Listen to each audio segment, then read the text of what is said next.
আসসালামু আলাইকুম। গতকালকের একটা ভিডিওতে আমি ব্রাজিলের হেড কোচ কার্লো আনচেলত্তির ছেলে ডেভিড আনচেলত্তিকে নিয়ে কথা বলার ট্রাই করেছিলাম, যিনি কিনা তার বাবার অধীনে সহকারী কোচের দায়িত্ব পালন করে এবং ব্রাজিলের হয়ে সর্বশেষ ম্যাচটাতে তিনি সহকারী কোচের দায়িত্বে ছিলেন। সো তাকে নিয়ে গতকালকের একটা ভিডিওতে বলেছিলাম যে তিনি ব্রাজিলিয়ান ক্লাব বোটাফোগোর হেড কোচ হইতে পারে, এমন ধরনের নিউজ আমি আপনাদেরকে দিয়েছিলাম। সো ওই ভিডিওর কমেন্ট সেকশনে অনেকেই বলেছেন যে নিউজটা ভুয়া, অনেকেই বলেছেন যে এটা হবে না, আবার অনেকেই বলেছেন যে হলেও হতে পারে। সো আমি কিন্তু অনেকগুলা যুক্তি তর্ক আপনাদের সামনে উপস্থাপন করেছিলাম যে এটা হতে পারে নাকি হতে পারে না। সো ওই ভিডিওটার পরে আজকে সকালে একটা ব্রেকিং নিউজ আমরা পেয়েছি যে কার্লো আনচেলত্তির ছেলে ডেভিড আনচেলত্তি তিনি ব্রাজিলিয়ান ক্লাব বোটাফোগোর হেড কোচ হতে চলেছে, যেখানে চুক্তিটা অলরেডি হয়ে গেছে, মৌখিক চুক্তি হয়ে গেছে, এখন শুধু অফিসিয়ালি সাইন করার বাকি আছে। সো এমন ধরনের একটা নিউজ কিন্তু আমরা পেয়ে গেছি। সো আমি জানি যে এই ভিডিওর কমেন্ট সেকশনে আপনারা অনেকে কমেন্টস করবেন যে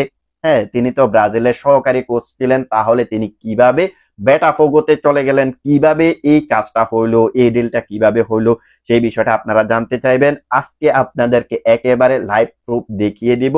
আপনারা এই ভিডিও থেকে এটা মোটামুটি শিওর হইতে পারবেন যে নিউজটা একেবারে অথেন্টিক। তো ওই জিনিসটা দেখানোর পাশাপাশি আমরা এই জিনিসটাও বলার ট্রাই করব ব্রাজিলের এখানে ব্যর্থতা কোথায় তাকে ধরে না রাখার ক্ষেত্রে। তো প্রথমত আমরা আপনাদেরকে প্রুফটা দেখাই। এখন আমরা যদি প্রুফটা দেখাই তাহলে কিন্তু আমাদেরকে ওই নিউজের ওয়েবসাইটে চলে যেতে হবে। সো আমি যেখান থেকে নিউজটা পেয়েছি সেটা হচ্ছে গ্লোবাল স্পোর্টস। তো আমরা এখন গ্লোবাল স্পোর্টসে এন্ট্রি করব। অলরেডি পেজটা কিন্তু লোড হয়ে গেছে। সো এখানে কিন্তু পর্তুগিজ ভাষায় লেখা, আমরা এটাকে একটু ট্রান্সলেট করে নিই। এই দেখেন এখন কিন্তু ট্রান্সলেট হয়ে গেছে। ট্রান্সলেট করার পরে আমরা ফার্স্ট যেই নিউজটা, একেবারে প্রথম প্রথম যেই নিউজটা, সেইখানে কিন্তু পেয়ে গেছি বোটাফোগো কার্লো আনচেলত্তির পুত্র ডেভিড আনচেলত্তির সাথে একমত, অর্থাৎ এইখানে যে কন্ট্রাক্টে সাইন হবে সেটা কিন্তু মোটামুটি শিওর।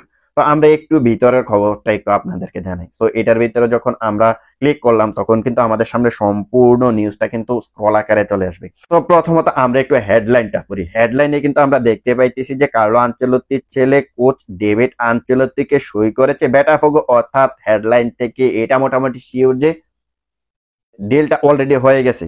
তো আমরা একটু ভিতরে নিউজটা পরে আপনাদেরকে শোনাই। 35 বছর বয়সী এই কোচ এল বিনিগ্রোতে প্রধান কোচ হিসেবে প্রথম অভিজ্ঞতা অর্জন করবে এবং এই সপ্তাহে তিনি আসবেন বলে আশা করা হচ্ছে। অর্থাৎ তিনি 35 বছর বয়সে তার পেশাদার ক্যারিয়ারের ফার্স্ট হেড কোচ হইতে চলেছে এবং এই সপ্তাহে তিনি ব্রাজিলে চলে আসবেন।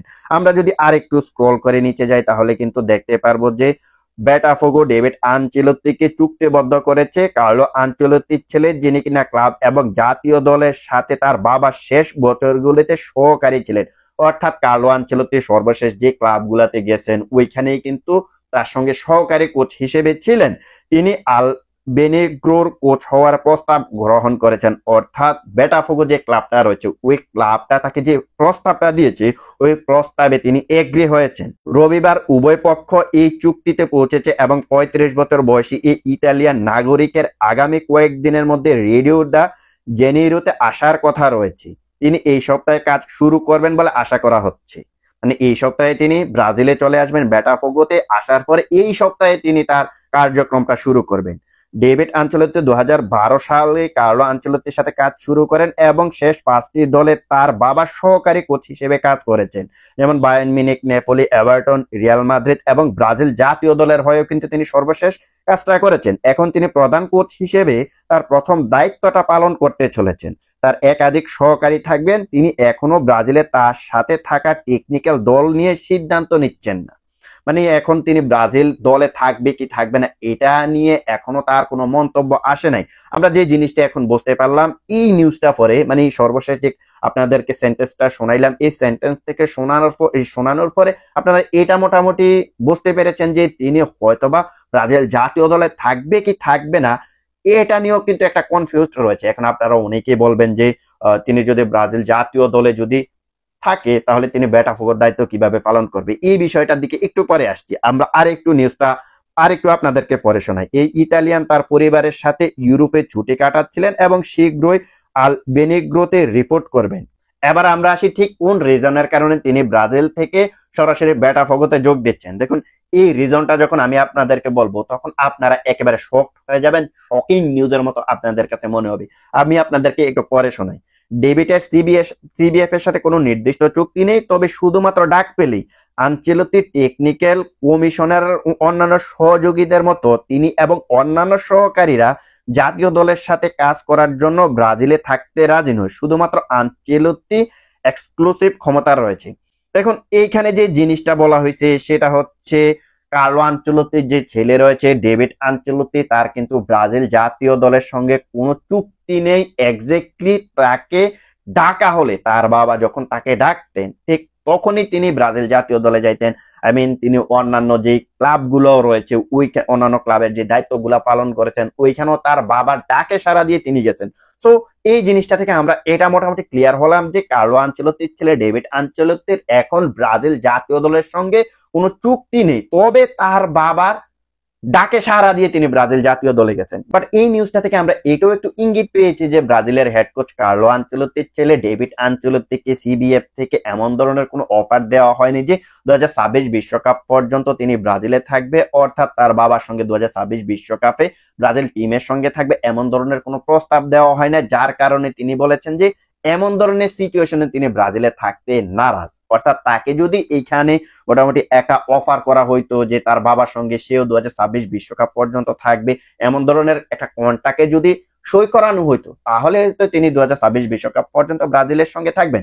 আপাতত তার এইখানে কোনো ভবিষ্যৎ নাই। তার বাবা যদি ডাকে তাহলে তিনি যাইতে পারবেন, যদি না ডাকে তাহলে তিনি যাইতে পারবেন না। এমন ধরনের ফিউচার নিয়ে তিনিও হয়তো বা ব্রাজিল জাতীয় দলে থাকতে চায় না, যার কারণে তিনি ওই প্রস্তাবটা গ্রহণ করেছে বেটাফোগোর প্রস্তাব, যে প্রস্তাবটা তার জন্য হয়তো একটা লোভনীয় প্রস্তাব এবং সেই সাথে হেড কোচ হওয়ার প্রস্তাব। সো এই জিনিসটা হয়তোবা তিনি ভালোভাবে নিয়েছেন যে তিনি ওই ক্লাবটাতে গেলে বেটাফোগোর ওই ক্লাবটাতে গেলে তিনি হেড কোচের দায়িত্ব পালন করতে পারবেন, যেটা তার ফিউচারের জন্য মোটামুটি ভালো একটা ডিসিশন হয়তোবা হতে পারে, যে কারণে তিনি ব্রাজিল জাতীয় দল থেকে সরাসরি চলে গেলেন বেটাফোগোতে। এটা হচ্ছে মেইন রিজন। এবার আমরা আসি ব্রাজিলের ব্যর্থতাটা কোথায়। দেখুন কার্লো আনচেলত্তিকে আনতে ব্রাজিলের যে পরিমাণ শ্রম দিতে হয়েছে, তাকে স্যালারি বাবদ যে পরিমাণ অর্থ দিতে হইতেছে, তার ছিটে ফোটাও কিন্তু ডেভিড আনচেলত্তির বেলায় ব্রাজিলকে করতে হয় নাই। তার বাবা তাকে ডেকেছে, তিনি ব্রাজিলে এসেছেন। সো এখানে ব্রাজিলের কিন্তু বিরাট একটা অপরচুনিটি ক্রিয়েট হয়ে গেছিল তাকে ধরে রাখা। তার সঙ্গে যদি 2026 বিশ্বকাপ পর্যন্ত যদি কন্ট্যাক্টটা করে নিত তাহলে তাকে আজকে হারাইতে হইতো না, তাকে ব্রাজিল থেকে বেটাফোগোতে যাইতে হইতো না।